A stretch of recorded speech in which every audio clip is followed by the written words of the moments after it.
Mike Slater, Crusaders, America's the greatest country in the world. Thanks for being here. Today's special is about New Year's resolutions, but specifically for our families. You know, we've talked a lot on the show and on this network about the terrible Great Reset that the World Economic Forum has planned for the world and for America. It's not good at all, as they call it the Great Reset of capitalism, which is communism.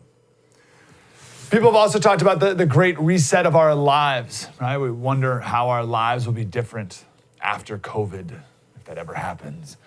Will we go back to work? Will large events ever look the same as they did before? I know some people, and some of these people have been hurt financially. Some have, done well throughout COVID, who have really enjoyed parts of the COVID experience. It's given them a lot more time with their family than they otherwise than they wouldn't have had before, right? We're so busy all the time. And this was a chance to slow down, perhaps, for some. We made it through the first 2 weeks to flatten the curve, and now we're 10 months in. But it's New Year's, a time to reset our priorities, our vision, our habits, and our goals of parenting. And that's what I want to talk about here for the remainder of the show. It's a little difficult to give, good advice here because our kids are all of different ages, right? Your kids could be all grown up, like grandkids, maybe the next stop for you. My kids are 4, 2, and 9 months. So I'm in that phase right now. Your kids may have graduated high school already, but there's still some relevant truths and principles for all of us that we're going to talk about today. Just first, a reminder just to live in the moment. Always. I know so many young parents or parents of young kids who are so overwhelmed with life, they just can't wait till it gets easier. And they're fast forwarding through it all. I had a Lego in my shoe yesterday, and it was awesome. I just felt like that's so cliche dad of young kids, right? I put my shoe, I was like, what is like a little Lego piece? And I'm gonna miss that. I'm gonna miss that a lot. So for all of us, doesn't matter what age, slow down, live in the moment. The great C.S. Lewis line, I think it's Screwtape Letters, talks about the worry of the future, the regret of the past. So if you're worried, you're living in the future. If you have regret, you live in the past. But instead, you got to live in the present because the present is the moment that touches eternity. And that's where we need to be hanging out. Second thing, in our last special, we talked about masculinity. A man, a woman, of course, too, but a man deeply, profoundly loves his family. Gladiator. Seen the movie, of course. I was thinking about it the other day. We got to watch it over break here. But there's one scene where Marcus Aurelius is asking Maximus, Russell Crowe, how long it's been since you've been home? And Maximus says, 2 years, 264 days in this morning. And Marcus Aurelius says, I envy you, Maximus. Is it a good home? Worth fighting for? And he nods yes. And at the end of the movie, it's been 20 years, so spoiler alert. When he gets killed, what does he see? Do you remember the last scene? He doesn't have a flashback to his work, type it away. He doesn't even relive epic battle victories. He's at a field of wheat and he sees his beautiful wife at the end of this long road with his 8-year-old boy running towards him. He just wants to go home. That's all, he just wants to go home. And Lucilla holds his hand and says, you are home. That's all he ever wanted. But do our lives, men especially, do our lives reflect that? Because I know it's so easy to be like, oh, okay, Slater, great advice, love your family, thanks a lot for but does it look like that? We all do, we all love our families, but does it look like you deeply, profoundly love your families?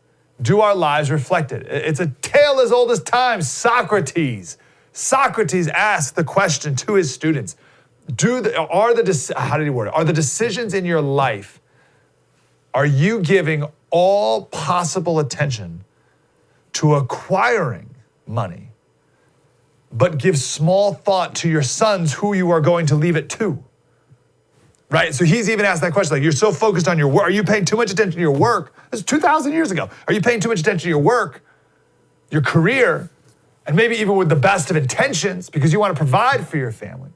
But Socrates said you're spending too much time doing that you're not actually spending time with your family, right? You're forgetting the one thing that your family actually wants more than anything.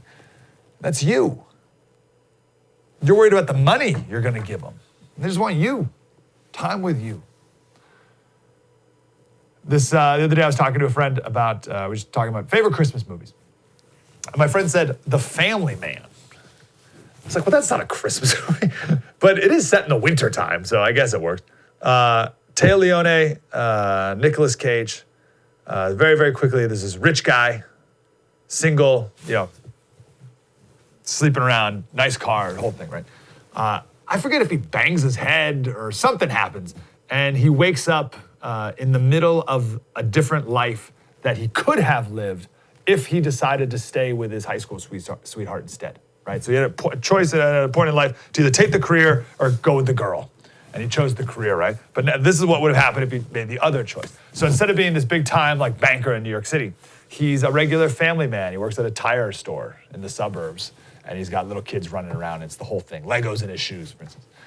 And he hates it because he still doesn't get the important things in life. All the chaos. He's like, chaos of the house. He's in a bowling league, right?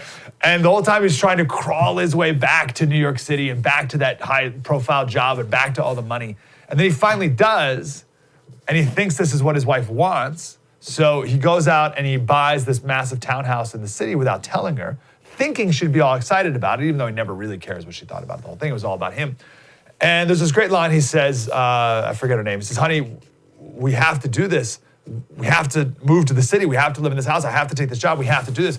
And she doesn't want to, and she's resisting. And he says, we can finally have the life that other people envy. And she said, Jack, they already do envy us. So again, Slater, wow, breakthrough stuff here. Love your family. I know you love your family. But if you looked down on your actions day in, day out, your attitude, what you say, would your actions prove it? Think like if you were in the Truman Show or something. Right? If there are cameras everywhere, people watching. If there was an alien that came in from outer space that was watching your life day to day, would whoever's watching conclude, wow, this person loves his family. Holy cow. Deeply and profoundly. And he's got his priorities right.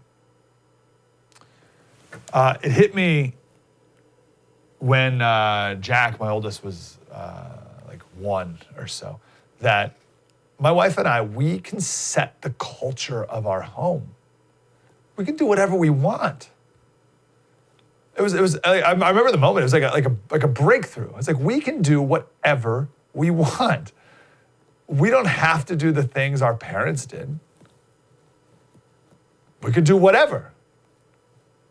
I mean, you can think about it with like Christmas. Like we can do whatever we want for Christmas.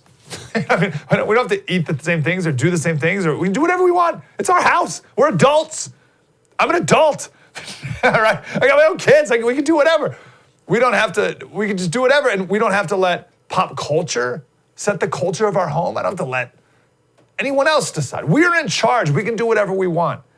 So we can raise our kids with a steady diet of TV and pop culture filth that's out there. We can let them play on their iPads mindlessly all day long. We can just thoughtlessly get by, or we can get on top of it. And it was one of the best parenting pieces of advice we ever received is just to decide what kind of adults you want your kids to become and then work backwards. What kind of adults do you want your kids to be and then work backwards from there? And it's not about profession, it's about person. It's not the outcome, it's the process. So like we want them to be brave. We want our kids to be brave. I talked to Jordan Peterson years ago. I said, what's the characteristic that's most lacking? And he said, courage. So we want our kids to be courageous. Okay, great. That's the end. What are things that we can do that can teach our kids to use their courageous muscles? Okay. We want our kids to be curious. Awesome. What can we do to exercise their curious muscles? We're a family that loves God. Perfect. That's the outcome. What do we do? How do we make that happen? All right, we're a family that wakes up in the morning, first thing, read scripture, pray, then start the day. That's what we do. We can decide. It's not what we did growing up. I didn't do that growing up, but I'm in charge now. All right. Now, this is obviously different for every age of parenting, of course, but the principle is the same. Who are we? Who are we? What is the culture of this home? And it's all the more important when the culture of the country is so rotten to the core, right? And we give a million examples. We do all the time. Like the cultural belief of the day is that kids should get puberty blockers so that they can decide what gender they are and have sex change surgery when they're 18. And if you're against that, you're a bigot, okay? So that's what we're up against. That's what your kids are learning in school and on the TV and everywhere on the internet. So you can't rely on the culture to reinforce what you're teaching at home anymore. And you can't hope that the culture will give you good ideas, and you certainly can't be reinforcing the culture. That's a terrible idea. So it's entirely up to you. It's up to you to set the culture, the values, the habits, and even the mood of your home. No one else will help you with this. So we'll talk about that next. Mike Slater, spread the word.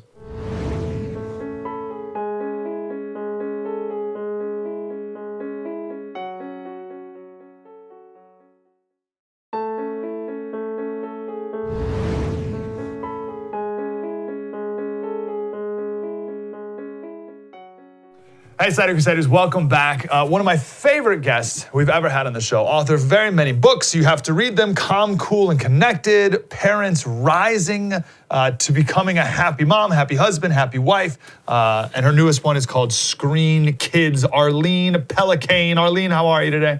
I'm doing terrific. Thanks so much for having me on, Mike. It's great to talk to you. ArlenePellicane.com. Go there and check out all the books, etc.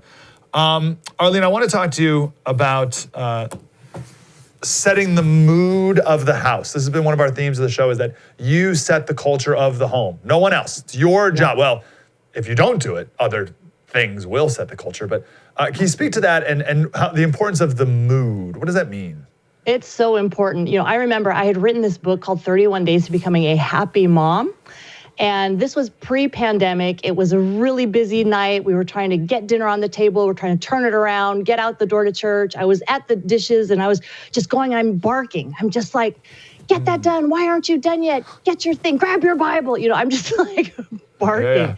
And I remember my daughter said, Mom, you don't seem very happy. You say you're the happy mom. You know, it was so funny, but it's just this reminder that what we do, and it's not saying we're going to do it perfectly all the time, but for the most part, our children are looking to us and they're seeing what they absorb our mood. And I think especially, you know, as parents, they look at that mom, that dad. If we walk in from work and we're just like in a huff, we're frustrated, then all of a sudden everybody's on edge. But if you can sit outside in your car for 5 minutes before, and maybe you're going to journal what you're frustrated with. Maybe you're going to pray what you're frustrated about, whatever. But that you could lay that down. You can literally put a smile on your face, just like they do at the nice department stores when you like go to buy something. They don't feel like smiling at you, but they're smiling at you because that is their job description. If you can realize, when I walk into the door of this home, I will put a smile on my face. I will exude peace. I will bring order. I will be calm. I'm going to be fun and be joyful. My husband's really good at this, of being fun. Like, he'll come in and it's like, you know, it's like, okay, guys, it's time for fun, you know. So we do set the mood. And you know what? Things might be crazy outside. The news, if you watch the news all the time, then you might be worried and distressed. But for your children, they're looking at you. And if you look like you are good, they're going to be the same way. I remember my friend was talking about in Southern California, there was an earthquake and she was in a store and it just started quaking. And she looked at her little boy and she said, people are going to panic and they're going to start screaming, but we're not going to do that. We're just going to walk out right now. And they walked out of the store very calmly. And the whole time, she said her little boy was looking at her like, is this what I'm supposed to be doing? Is this what I'm supposed to be doing? You know, but he just looked at her the whole time. They got in the car, they left without incident, and they didn't scream or panic or do any of that. And so I think if we can realize and embrace as parents, we've got to get our act together. We need to get the help we need so that we can be in that kind of good mood for our kids. It's such a gift to them of security, confidence. Oh, sorry, I love that earthquake moment. Geez, that's a really cool visual. I was going to ask you, so set a culture of what? But I think you nailed it. Peace, order, calm, fun, joy. I mean, what's better than that, right? Totally. What does that do to your kid's soul? And listening, right? Where you're not always, this is our thing, because both my husband and I are talkers, but to listen, you know, so that also that mood of you can talk to me and I'll listen to you. And when you have teenagers, you can talk to me and you won't shock me. You know, like you can tell me stuff and I will just listen to you. Yeah, and I'm thinking of that because if you have a house of calm, there's time to do that too, right? Like there's time where we're just all sitting on the couch and we're not filling it with Netflix or whatever. Like we're just sitting here. Like this is the world. Like this is the moment. We're living in the moment and let's talk. Because we always talk. That's what we do in our family. I like that a lot. My kids are a little young for that, but not yet. They're not too young. Anyway, I like that a lot. What's the happy, right? Because happy's like a fleeting-y term. So what do you mean by happy? Yeah, by happy, it's the idea, you know what it means if you say, I came from a happy home. You know that means that's a place where I was loved and I was understood and there was joy. And I really see that happiness, it's the blessing of doing the right thing. So as a parent, if you're married, if you put your marriage as a priority and you take care of that, you nurture that, you're going to have a happier marriage than if you didn't. So it's the blessing of doing the right thing. If for your kids, if your children are obeying their parents and not the other way around, which is kind of what the culture says. So if you set the mood like that might be outside, that the mom and the dad is at the beck and call of the 5-year-old, but that's not happening in our house, right? Yeah. There's a happiness that comes in that order. So it's a joy that comes from doing things the right way, the healthy way. And there's so much, it's not like you're going for the joy. It's not like every day, how can I be happy? It's not like you're trying to be driven by, I must be happy, because then it becomes kind of selfish. But if you're driven by, hey, I'm here to show up, I'm here to do the right thing, then that happiness comes as a byproduct. It's like the fruit of your labor is this happiness. Yeah, process, not outcome. I love that. Yeah. You've mentioned this word a couple of times. I like it a lot. We talked about it our last special. We talked about masculinity and toxic masculinity versus true masculinity. And we used Carl Jung's archetype of masculinity, and it's king, warrior, magician, lover. Anyway, it's a nice little way of looking at it.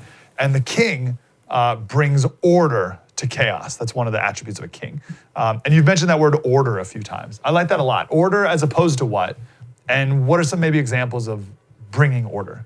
Yeah, so order as opposed to chaos or mutiny that gets against the parents, right? So just that order. And I will admit, a woman can certainly bring that order.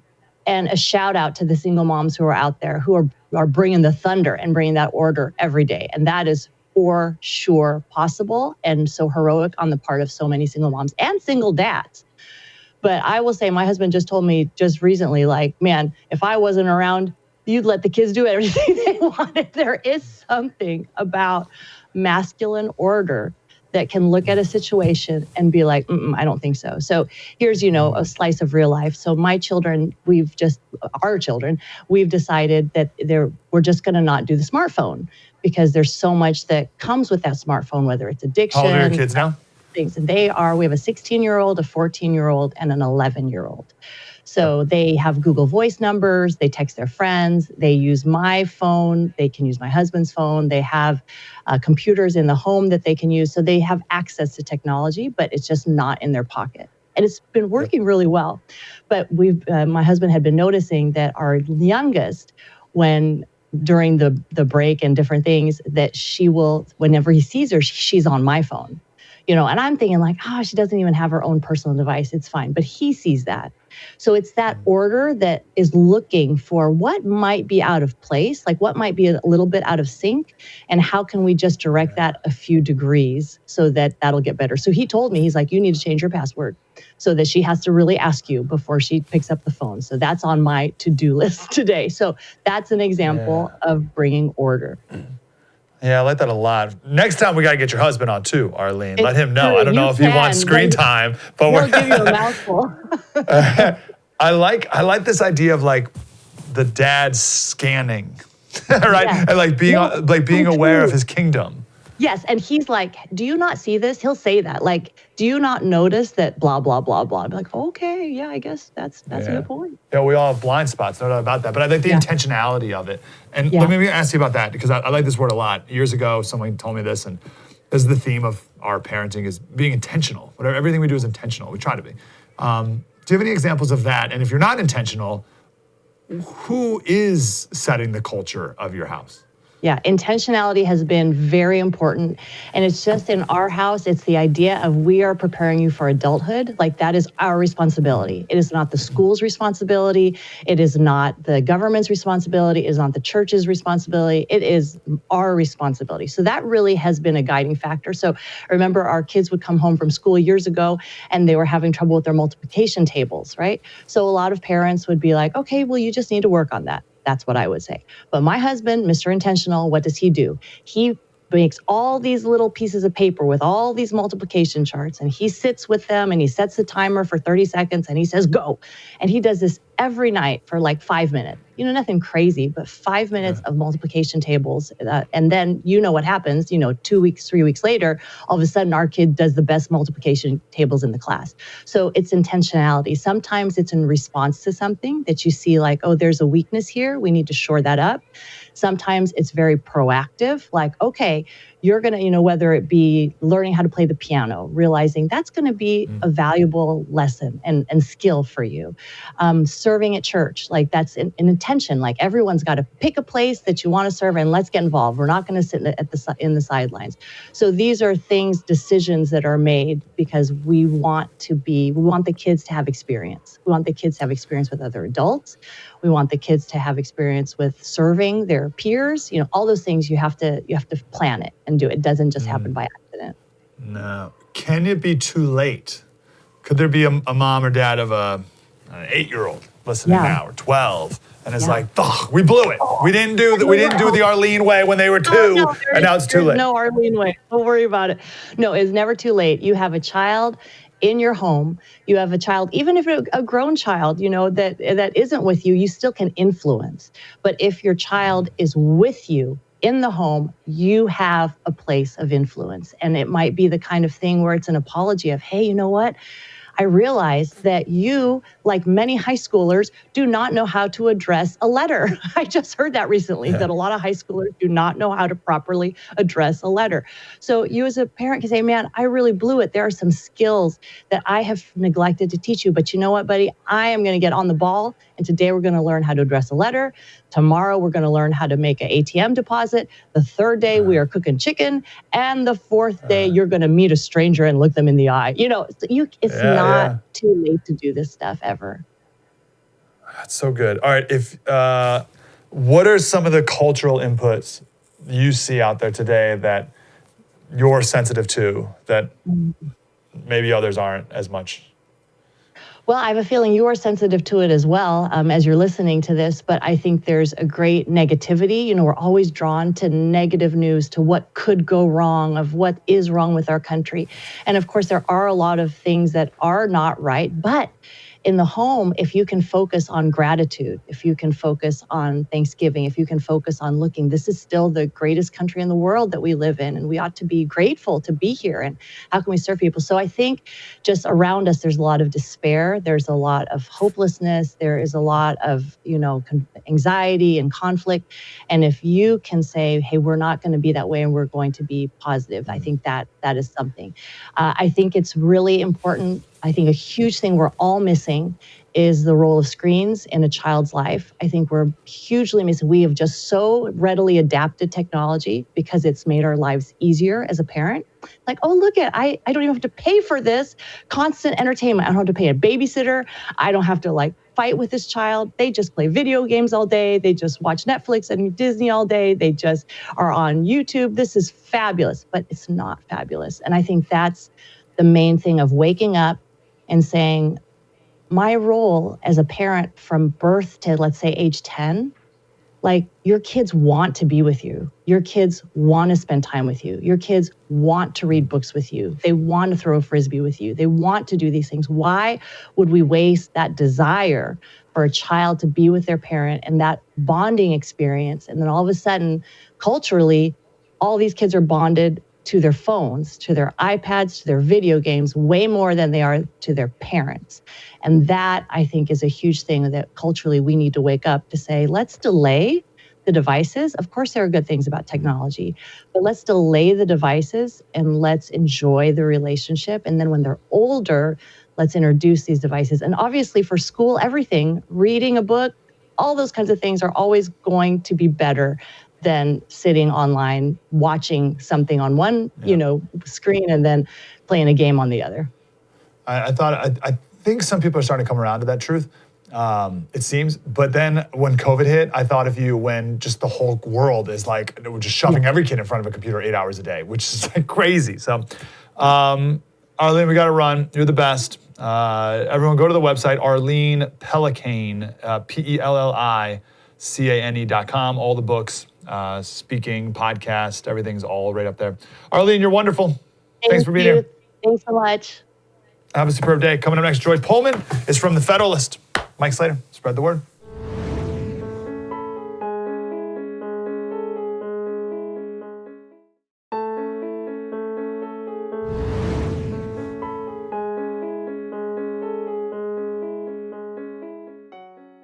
Hey, Slater Crusaders, welcome back. We're doing this special today on New Year's resolutions for parenting. Again, with the premise that you set the culture of your home and the mood, as we talked about with Arlene in the last segment, and the habits of your home. You are in charge of that. And to get some more insight into that, I want to go to Joy Pullman, who is the executive editor of the wonderful website, The Federalist, which of course you must read daily. Joy Pullman, how are you today? Hi, thank you for having me on. Wonderful to talk to you. I want to highlight something you put together. It is called Classic Books for Ages 3 to 7. So you're a mother of 6, your oldest is 10, I have 3, oldest is 4, so we're in the midst of this together. And I love this list of books you put together, and it reminded me of Jeremiah 6:16. Stand at the crossroads and look, ask for the ancient paths and where the good way is, and walk in it, and you will find rest for your souls. There's so much chaos and madness today. I'm so grateful for your list of classic books. Why did you put this together? Well, the short answer is just because so many people were asking me for what they could read to their children. So I don't know about you, but when I walk into my local library, which is actually really great in some respects, they have a really deep list of books that I can go in their archives and pull out. But what I don't appreciate, besides kind of it's difficult to drag your toddler through the library without them ripping, books off the shelves and going crazy while you're just trying to get something. I guess our library is closed, so that's not really an issue right now. But the other thing that I have a really hard time with is my kids will pull things off the shelves and bring it to me, and I just look at it and think, wow, that's garbage. I really don't want to read that to you.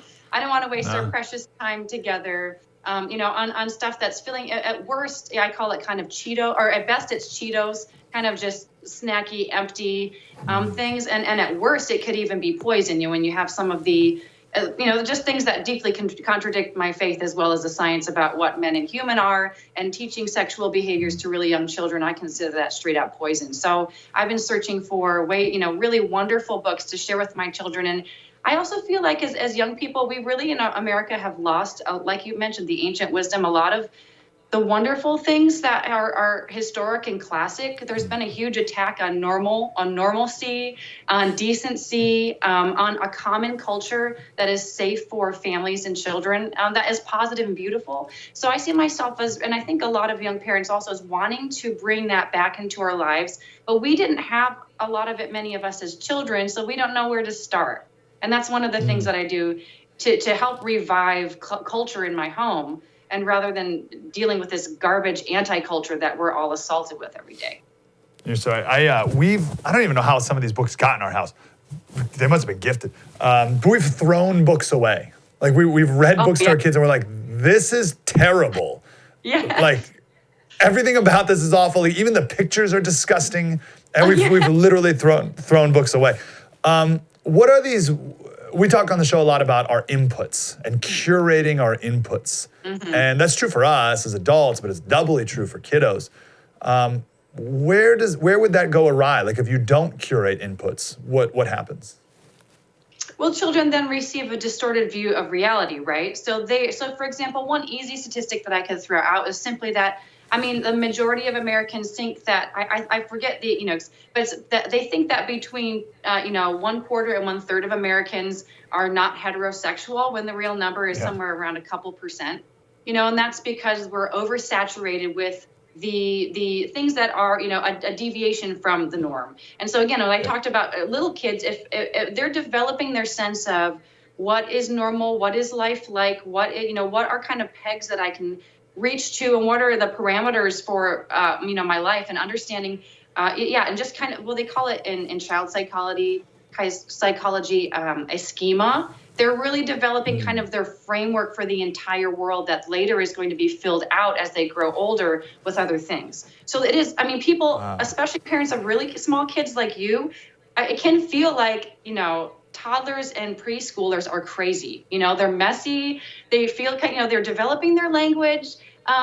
You can feel like all you're doing is doing babble and diapers, and it doesn't maybe feel fulfilling. But to be honest, what children are being exposed to in those first 5 years are absolutely crucial for everything that comes later. And even if you feel, the monotonous of that with a toddler or preschooler, the presence of a parent, the conscious attention to their environment, the things they are soaking in, is setting their frame for the entire rest of their life.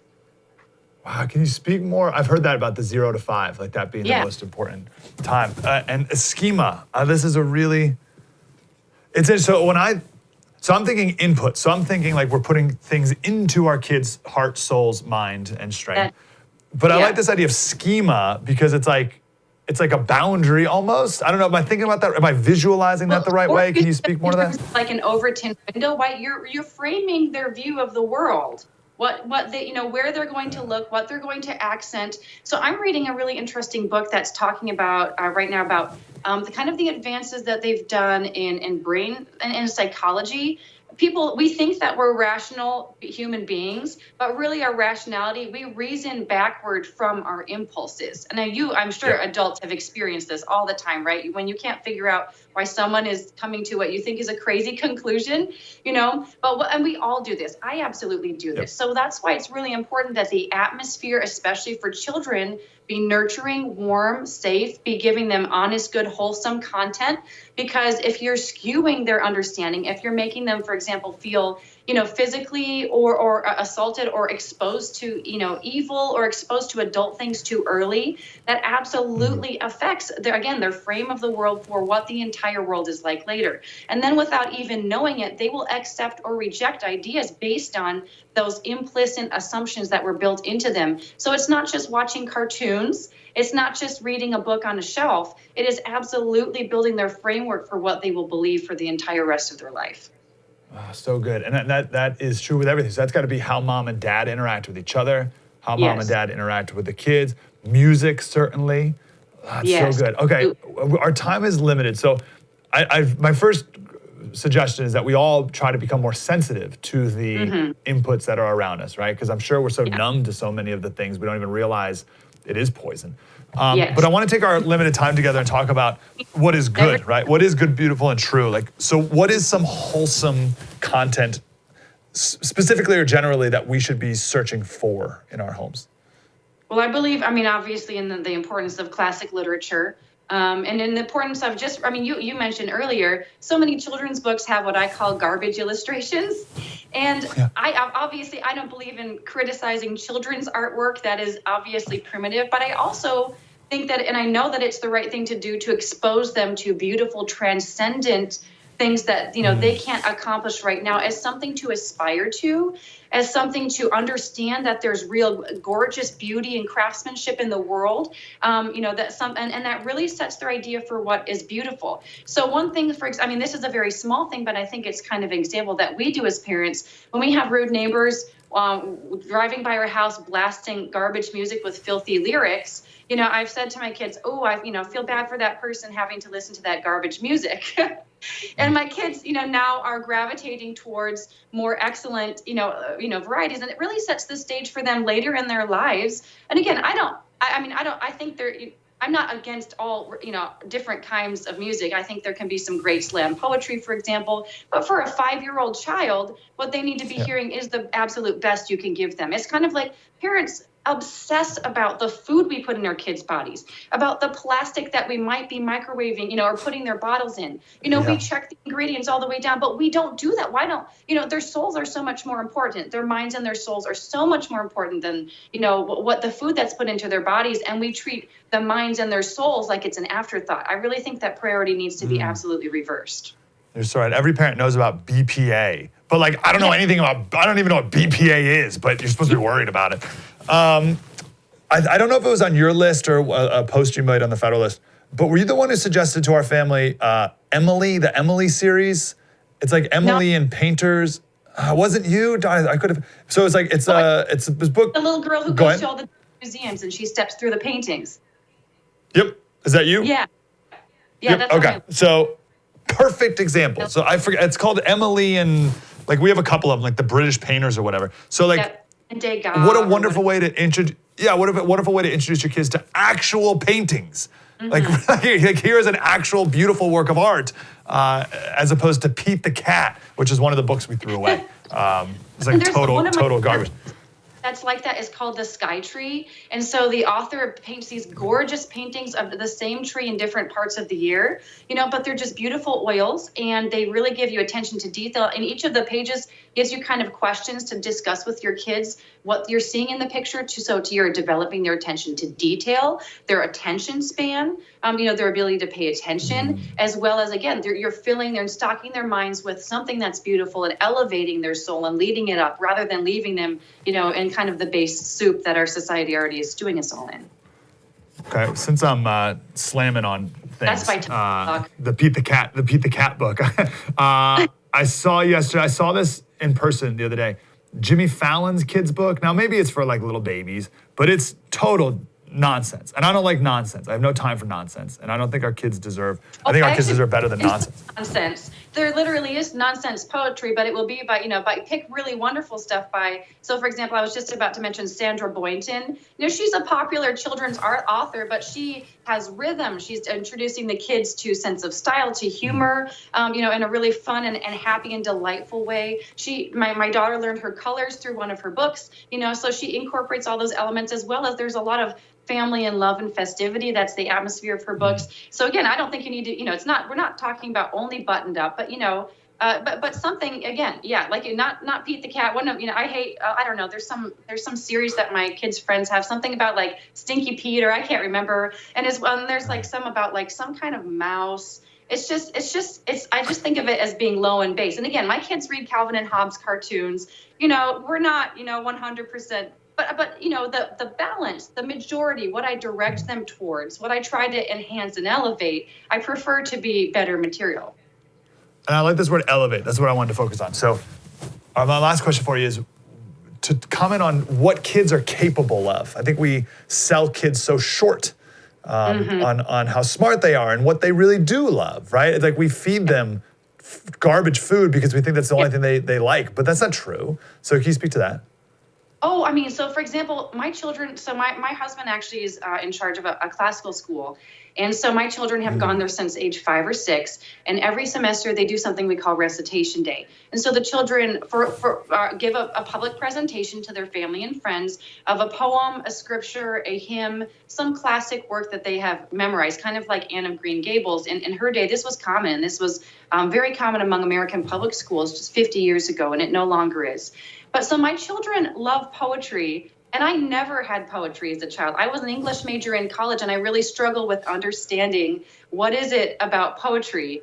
And just by introducing my children to that, having that be a part of their curriculum, something that they enjoy, my kids will quote, little couplets to me, and it just enhances their life. It fills their mind with wonderful things that they can take out and use anytime they want.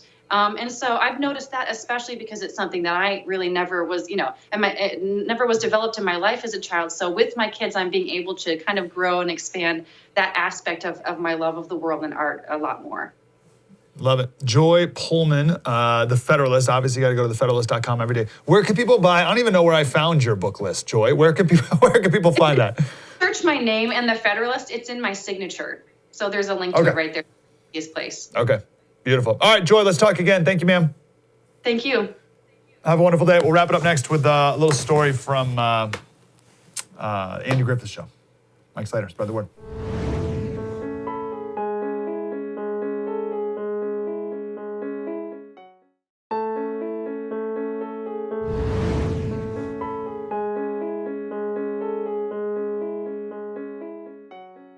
Hey, Slater Crusaders.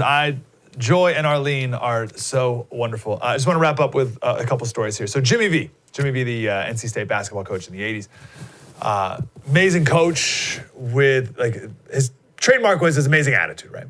And that came from his parents. So in high school, Jimmy told his dad that I'm going to be a college basketball coach and I am going to win a national championship. Great. Now, if your son told you that, how would you act? Right. I think if you're a downer, no way, kid, no way, no how. Maybe a more pragmatic parent would say, that's great, honey. Maybe a backup plan's a good idea too, son. Right? Don't want you to get high expectations. I feel like I would be like, son, that's awesome. It's going to take a lot of hard work, but I think you can do it, right? I feel like that's like a positive thing to say. Yeah, son, you can do it. What did Jimmy's dad do? The next day, Jimmy's dad called him into his room and said, son, see that suitcase? Jimmy's like, yeah. Well, I'm packed. When you play and you win the national championship, I'll be there. My bags are already packed. Jimmy went on to say that my father gave me the greatest gift anyone could ever give me. He believed in me. And then went on to win the 1983 national championship. The world's got plenty of haters ready to tell your kids they can't do it, constantly bombarded with that. So if you don't believe in them, who will? And if you don't train them, who will? The whole point of this special is intentionality and setting the culture of your house and you raising your kids and just taking that, the entirety of that responsibility back and seeing where maybe we've intentionally or unintentionally outsourced that responsibility.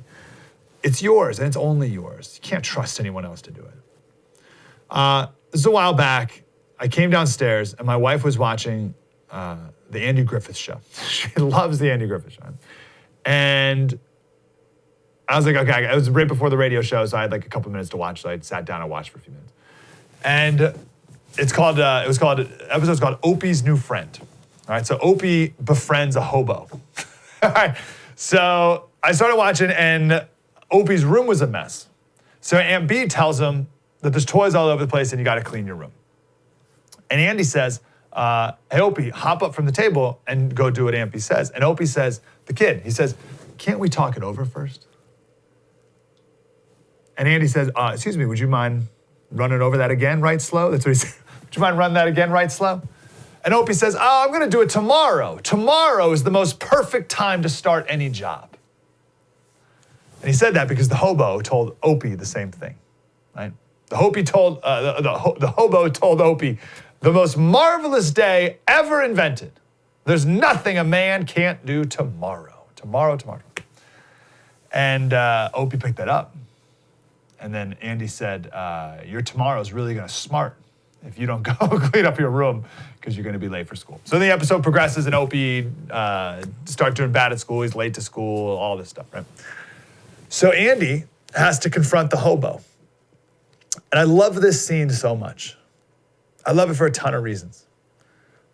I think the reason I love it first is the desire and the ability and the courage of the dad to confront head on this negative force in his son's life, right?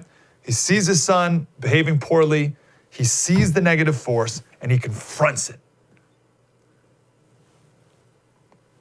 Unashamed, doesn't apologize, doesn't beat around the bush. He didn't send a text message to the hobo. He confronted it in person, man to man. He said, there seems to be something wrong with my boy's thinking. It's gotten a little twisted lately. He's not able to tell the difference between right and wrong. And Andy says grown-ups have that same problem. But it's especially difficult for a youngster. And the hobo starts making all these excuses and says, well, why not let him decide, right? Let Opie decide what's best. And Andy just rebukes that. And I love this so much because we have a very youth culture. We'll talk about this in a minute here, but we have a youth culture mindset where kids are always right. Right? The kids are the center of the universe, the kids run the home, and the kid's always right. So here's the hobo. Let's let Opie decide. Opie's like 8, right? Let Opie decide what's best. And Andy rebukes that. He says, I'm afraid it don't work that way. You can't let a youngin' decide for himself because he'll grab the first flashy thing that shines. And when he finds out there's a hook in it, it's too late. And he says the wrong ideas come packaged with so much glitter. It's hard to convince him that other things might be better in the long run. So the best a parent can do is try and keep temptation away. And I just love the wholesomeness of that is so lost in our culture today. First, you have a dad, you have a wise, loving, caring dad on TV, right? That doesn't exist. Dad's always the idiot goofball, right? Just the wholesomeness of it was overwhelming. And it made me, I'll never forget watching it, made me laugh out loud in joy when I saw it. And I love, the hobo makes sense, right? The hobo, his response kind of works because he's a wise hobo, right? He's not like a drunkard in the alleyway, right? He's like a smart guy. And he's like, well, sheriff, well, officer, I live the kind of life that others would live if only they had the courage, right? He makes his way of life sound appealing, as the devil always does. The bad things come in shiny packages, as Andy said. It's alluring. And he frames it as a good thing, living the hobo life. And so many people in our society today are tricked by all the things, all the lies that we're told. Remember, we keep bringing up this archetype of the king, warrior, magician, lover, the masculine archetype. The magician is someone who can see through the lies, who knows the truth and can see through the lies that are being thrown around them all the time. And Andy was a magician in that moment, right? First of all, he was a warrior confronting head on. He was a lover of his son. He was a king. He saw chaos brewing and he went to bring order to it. And he was a magician. He saw lies. And he said, nah, afraid it don't work that way, right? Especially difficult for a youngster to tell right from wrong, right? We've had a youth culture since the 60s or so. This idea that there's this untainted wisdom in kids. That's why when it comes to global warming, we need to listen to Greta Thunberg, right? and we don't have time to go through all the different eras of like the classic versus the romantic vision of children. I'm much more of the classical school, although if you go too extreme in that regard, there's problems too. But I'm definitely more of the idea that kids don't know right from wrong. But we're in the opposite. Today we're like, oh, kids are so wise and brilliant and wonderful. No. Kids need to be taught. They need to be taught. They need to be raised. They need to be taught that certain behavior is wrong. Stealing, cheating, lying. Don't do these things. And then, intentionally, kids need to be taught what is right. Help others, read, pray, etc. If you don't teach them right from wrong, they'll get confused or they'll fall for the shiny packaging of whatever's out there. And everything's out there right now. Mark Twain has a great line about Tom Sawyer. And he said there's there comes a time in every rightly constructed boy's life when he has a raging desire to go somewhere and dig for hidden treasure. And that's true, right? Every boy dreams of finding a hidden treasure. We talk about that with Patriot Gold Group all the time, right? Every boy wants to find the pirate treasure. But I love that line because this idea of the rightly constructed boy. Rightly constructed. Who's doing the constructing? Who's doing the molding? Who's doing the sharpening? They're being sharpened, molded, and constructed by everything and everyone around them all the time. Are you going to take charge of that? You must. They're begging you to. Mike Slater, spread the word.